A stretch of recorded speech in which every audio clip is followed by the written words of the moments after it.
Hello everyone, Ben Williams here from Old Tin Cup Habitat Restoration and Enhancement. Welcome back to Land Management A to Z for whitetails in between. And today we're getting really close to the end of the alphabet. We're going to talk about our letter W, which is wheat.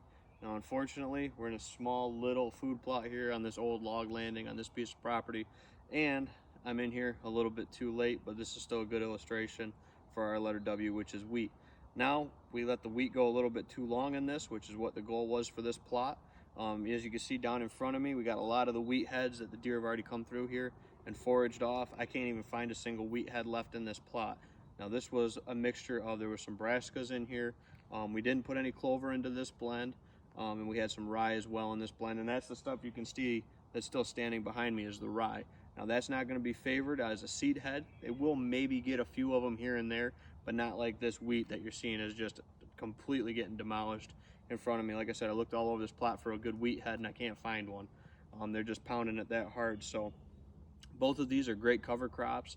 Both of them have an extreme amount of different uses for different soil types, different goals, different objectives.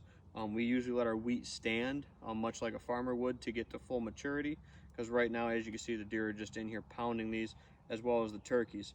We're probably going to leave this standing for a little bit of bugging cover for poults and stuff like that as it gets going, because there is going to be a lot of insect matter in this for the turkeys to utilize. This is a nice spot right before a clover field behind me.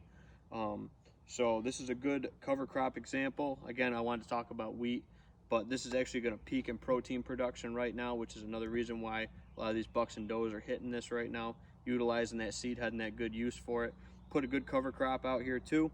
Suppressed a lot of weed growth. We did get some lighter patches here where it didn't take, or probably more brassicas were in that area, so there was availability in the soil. We should have came through and seeded a little bit heavier with grains after the fact, but nonetheless.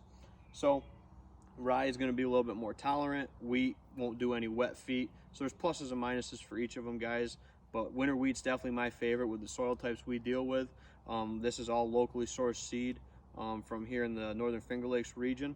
So that's a great thing too, supporting local farmers and feeding the wildlife as well doing that. So that's our little W, guys, for wheat. I hope you enjoyed this video.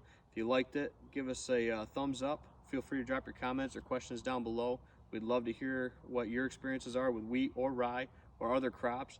If you could think of it, we probably tried to plant it for wildlife here over the last 20 years plus that we've been doing food plots, me and my dad. So thanks everyone for tuning in. Suggest subscribing to the channel if you like what you see, and I'll catch you all next time here in the field.